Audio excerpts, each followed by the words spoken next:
Welcome to This Week in Hearing. I'm Gael Hannan, hearing health advocate and also the author of Hear and Beyond, Live Skillfully with Hearing Loss with Sherry Eberts. This week, we are talking about an exciting new development in hearing assistive technology, more specifically in cochlear implantation, completely implantable cochlear implants. As a person with hearing loss, lifelong hearing loss, and a lifelong user of assistive technology myself, this is personal. Our guest is Michael Seufer. He is a father, a hockey player, and a whole lot of other stuff that we're going to hear about. But he is a recipient of the Acclaim cochlear implant from Envoy Medical, an investigational, fully implanted device designed to restore hearing without any external hardware. Welcome, Michael. Thank you for having me here. Oh, it's so nice to have you here. So, first off, tell us about your hearing loss journey that led to receiving an implantable CI. Tell us about your journey. Sure. It wasn't until second grade that my hearing loss first came up. I think the school nurse sent home a letter to my parents. It was a routine hearing screening that all students, have, and the letter said that they had detected there was a hearing loss. That I had hearing loss. My family found that quite shocking because I had never exhibited any type of, behavior or any sign that I had a hearing loss. I was always bright, engaged, and never asked people to repeat themselves. So it was shocking. Um, my family considered that maybe it's just an anomaly, a bad hearing test or whatever, and so that pretty much nothing happened. But that pretty much just let that go. And then around sixth grade, it became more apparent that I did have a hearing loss. Um, they took me to the Ohio State University's audiology department, and that was when it was verified that I did have a hearing loss at that point. Um, the audiologist asked a lot of questions, and one of them was what type of grades was I getting in school? Um, at that time, I was in sixth grade. I had been I was rating at a college level in sixth grade, and I had just been placed into what was called a gifted and talented reading program called junior grade books. And with all that being said, the hearing loss was extensive, and they were trying to figure out how I was able to communicate with that type of hearing loss and get those grades, considering everything that I was missing. And so that's how it all started. And from that point, I eventually started wearing hearing aids. But just as how kids are, got teased a lot and all of that, and it did cause me to retreat inward. I was depressed a lot. I found solace in hockey. Being a hockey goalie, you're in the goal by yourself. You don't have to hear very much. Um, and it was pretty much see the puck, stop the puck. That was my happy place, and is what got me through those years and through high school. And then uh, uh, a concerned friend was instrumental in getting me to wear hearing aids again. I went to college at 23. I played college football. Again, it was difficult academically to hear, and did the best I could and never let anything hold me back. But that's how things were, before the acclaim came along. Amazing. That was amazing. I'm not a hockey player. I'm not even sure I like hockey, but I shouldn't say that because I married into a hockey family. Now, you say that just you see, we'll get back to the what we're supposed to be talking about, but I'm curious. See the puck, stop the puck. But what happens when it gets in behind the part that they call behind the net? Did you and do you rely on voices to tell you where it's coming out? So that's a great question. Never thought of, to even think about. That's a great question. Um, a lot of this, what was going on, I mean, this is a hearing issue, but it's also the brain was involved in all of this. And I didn't really start learning about all of this, everything that was really happening all my life up until present day, prior to getting the acclaim. But basically, it's just the nonverbal communication and observation and looking and constantly seeing what's around me, what we would call situational awareness. My brain was taking in a lot of information and spinning very fast to process it. And that's how I got by before the acclaim came along. That's great. So, because I'm always curious about how other people deal with those issues. So, what was the step from hearing aids to the acclaim? What led you to that? And what made you decide to choose this system? But first thing first, when was the time when you realized that you needed a cochlear implant? So the hearing aids weren't providing the benefit. My loss was too extensive. But I was stubborn and I knew about the stigma, and being teased in school didn't help any. I was reluctant to wear a behind the ear aid, which is what my loss really required. And instead, I wore CIC form factor hearing aids that were down in the ear canal. And it didn't matter what hearing solution, what hearing aid I was going to wear. It wasn't really going to make it enough of a difference. Um, my hearing was just that bad. And realizing that, eventually I realized I'm missing out, on things. But we don't know what we don't know. I didn't realize what I was missing because I never really, I hadn't had that in the first place. Um, and then my son came along, and I had actually been considering getting a traditional cochlear implant. I went through all the steps, and I think I was basically just scheduled with the surgeon and have the surgery. But just, I don't know, just there was just a still small voice in the back of my mind that said, just be patient, just wait, you know. So I was on the internet one day and I saw a press release, and it was from Envoy Medical in conjunction with the Mayo Clinic. And I had been following Envoy for years. This was back before they were called Envoy, and they had another solution that I had contacted them about. I think it was 2018 or something. It wasn't a good fit. My loss was too great. And so when they came out with the acclaim in terms of the clinical trial, I jumped right on it. And I emailed them on, I think it was a Sunday, and got a reply the very following morning. And I think it was a few weeks later, I was out at Mayo getting, tested and evaluated for all of it. But honestly, I just wanted to be able to hear. I wanted to hear my kid. I didn't want to miss anything, any things he wanted to share, his 10-minute responses to, simple questions, or I didn't want to miss a single "I love you, Dad." So that was all that was part of it. Big driving factor. You know, you've given me your motivation and what you talked about, but and what led you to it, but I still think you're very brave for choosing cutting edge technology. And not everybody wants to be the first in line. They want things to be the kinks to be worked out, as it were. What were your expectations? So you had the surgery, you had the implant, and I want to talk more about how your daily life is and how you use it. But what were your expectations of the acclaim, and were they met?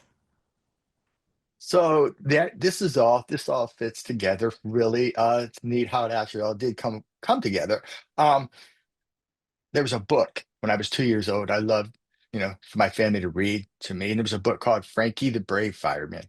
And I got a hero complex early on in life, starting at the age of 2 from that book.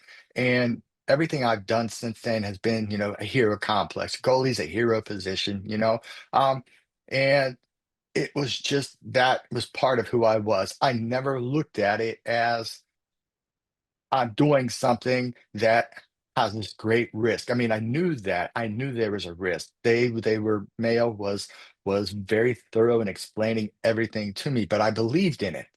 I believe it was going to work. I also thought that hey, this is an opportunity. As you mentioned, people want to wait to work out the kinks and all that. But this was an opportunity to be a part of a great story, for not just myself or my kid or my loved ones or a company. This is an opportunity to be part of a great story that serves humanity. And that doesn't happen very often. So I jumped on it. I never once thought about it, worried about it. It's not part of my DNA.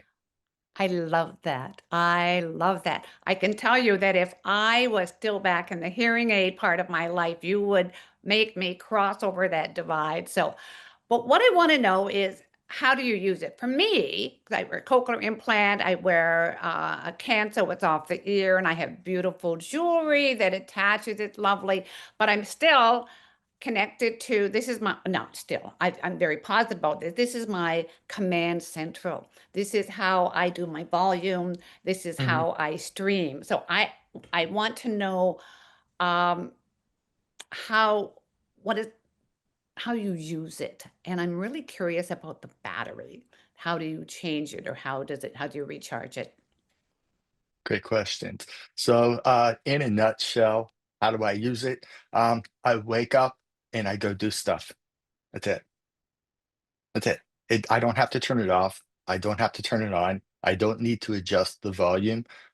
It's for me, it's transparent in my day-to-day life. There is a remote control that you can adjust the volume and you can turn it on or off. I don't really do that. There are times maybe I want to turn it off. Maybe I need some peace and quiet. Maybe I want to focus or tune out, if I'm not listening to music, that's kind of neat. I can just turn it off, tune everything out. But by and large, it's 24/7 hearing. For me, that was important. My goal was to have regular, normal hearing. And um, people that have regular hearing, they don't turn their hearing off at night. They don't turn it off when they go take a shower. And I understood from my initial research that the brain has to learn to hear again with the acclaim or even a traditional cochlear implant. So I wanted to be natural. I wanted to leave it on 24/7. I wanted to hear everything. And it was really neat because it's like going back in time and starting all over again and hearing things that most people hear as an adult for the first time. It's been wonderful. So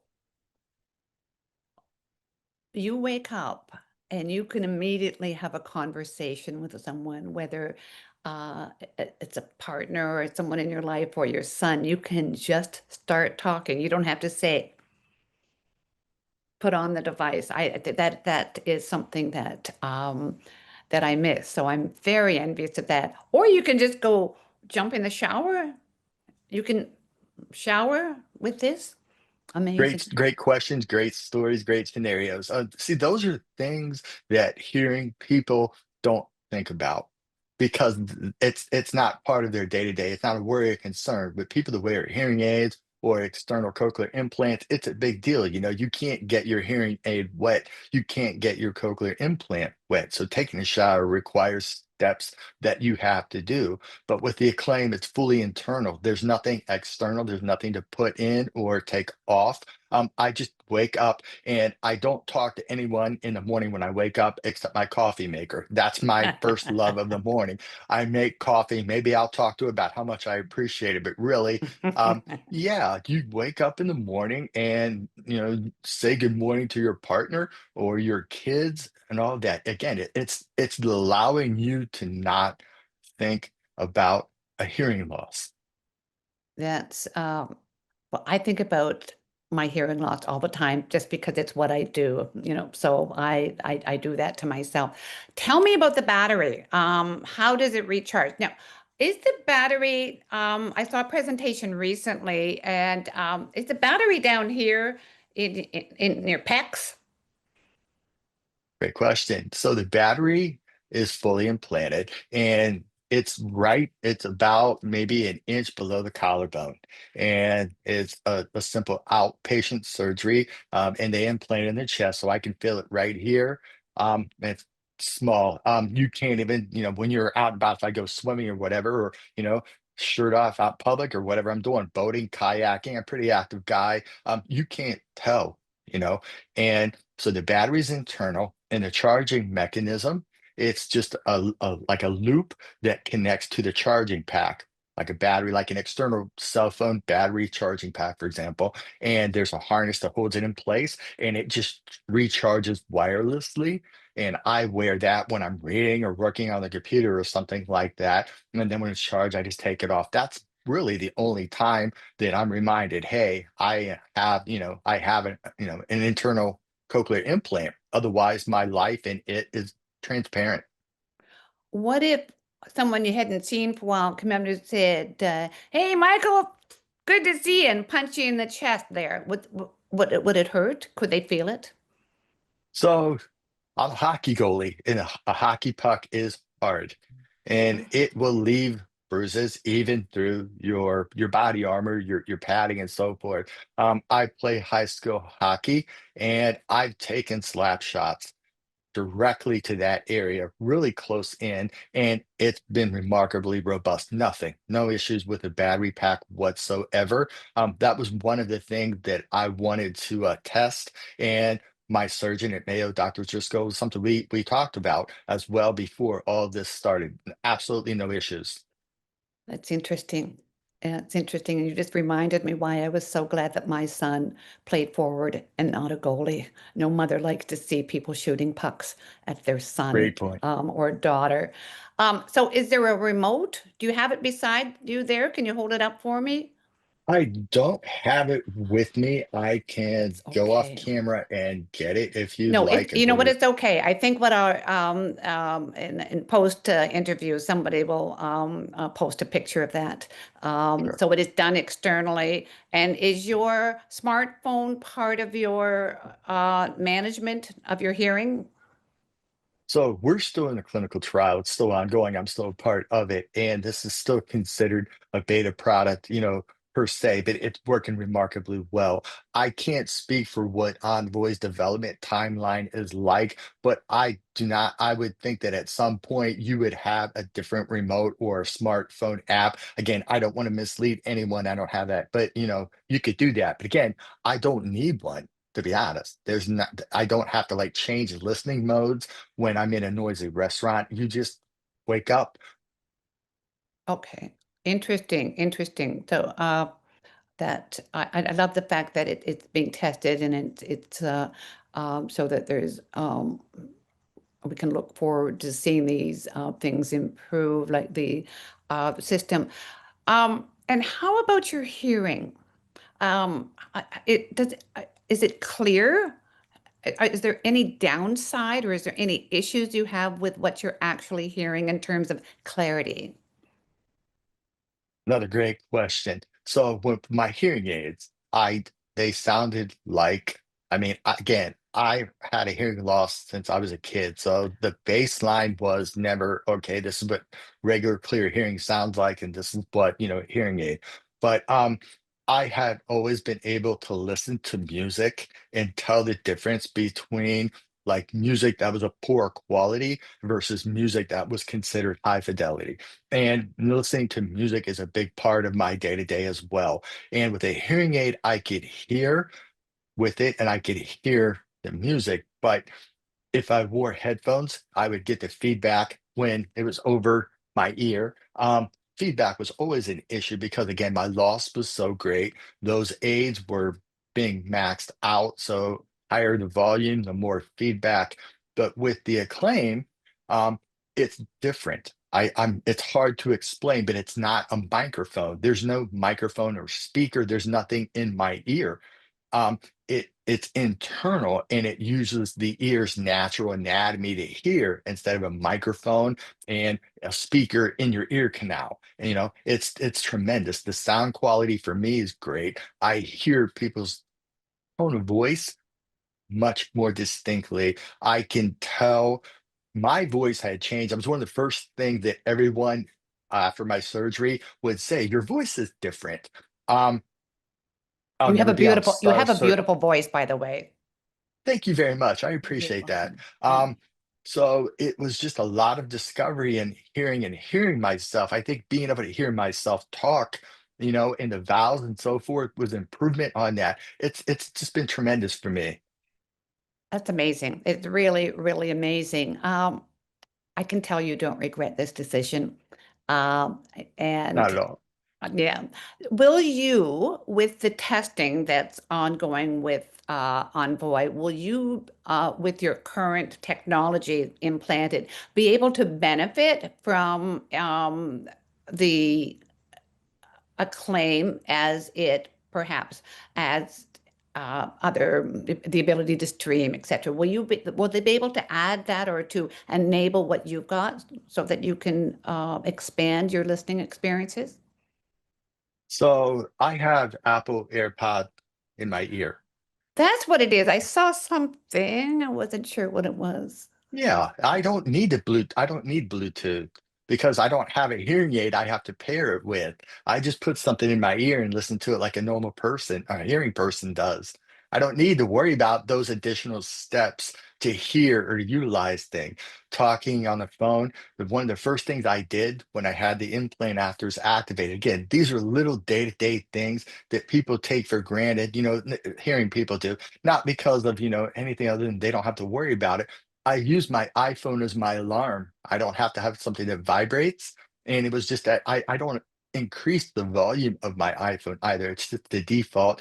Turn the alarm on and woke up, get ready for work or whatever. So I don't have to worry about intermediate steps, additional technology to, you know, pair my phone or whatever. These AirPods are designed, for example, for hearing people to put in their ear, and it just worked. And that's what it does. There's nothing in my ear. So I put the AirPods in my ear. It just works because the acclaim is internal and it's transparent. I'm not clear on what the is doing for you right now in our conversation. Could you clarify that for me? I don't know why Sure. they get me to do this technical interviews because No it's my problem. weak point. But Sure. maybe that's because I ask these Okay. questions because I need clarification. What's the AirPod doing for you? Okay, so the AirPod is basically a wireless headphone. If you wear headphones to listen to music, the AirPod is a wireless headphone. It's not designed specifically for me or a hearing impaired person per se, but what's neat about it is it does have built-in hearing aid technology. I haven't turned that on. I don't need that because the acclaim is enough. But basically, AirPods are it's a wireless speaker. You can listen to music, you can talk on the phone. I have it paired to my computer right now in this interview, so I don't have to wear headphones or have speaker on my Oh, computer. okay. So it's It's just paired to the speaker. computer. Sorry for Yeah. interrupting. So it's paired to the computer. Okay. I mean, that's okay. Now I understand. Like for me, I've got my little microphone Hmm. that's plugged in, and this has enabled that to plug it to, so it's for me, it's really fast, but it is, and I'm very grateful for it. It's just Huh? extra steps. This has been very, very enlightening, and I really appreciate the time that you've spent talking with me on this. Again, I appreciate your attitude. I appreciate your bravery because there's always people who have to go first and who have to sort of demonstrate and calm other people and answer people's questions. So I'm so pleased that Michael Seufer, you were one of those people. Um, is there anything else that you want to tell us about this that we might not have covered in our time together? Sure. I'm a person. I'm sitting over here. I'm not a brochure. I'm not a pamphlet. I'm not a salesperson. I'm just an individual that wanted to hear my kid. And I knew I was missing out on a lot. Technology is always growing, and the technology up until I got the acclaim, it's not been enough for me. The acclaim has allowed me to live the life I want to live. It's been transparent. The clinical trial is still ongoing. I just want to get the word out for other people like myself that might find themselves in a similar situation. You know, talk to your caregiver, talk to your audiologist, talk it over with your family. And my understanding is the clinical trials are opening up to other areas around the country. There's an opportunity there to get in on this ahead of time. I have full confidence this is going to get, FDA approval. It's just wonderful technology and it will change your life. It truly has changed mine. Um, I have a website that I set up and I like to answer questions. I get emails all the time from people. They just want a little bit of clarity and they just want to have some hope. And that's what it is. The acclaim for me, it's what hope sounds like. And I want to get the word out. I want to help people. And I really appreciate the opportunity to speak with you about this. And thank you for having me on. Oh, that's great. We're going to put up your website so people can contact you. Thank you. Um, to me, it's all about communication. It's not just about hearing better, it's about communicating better. And that's how I run my life. I do all that it takes in order to communicate with people because it's Mhm, foundational to a happy life. Michael mhm. Seufer, thank you very much again for being with us, and I look forward to meeting you someday. Great. That sounds wonderful to me. Thank you very much for having me on. Hopefully I'll talk with you soon.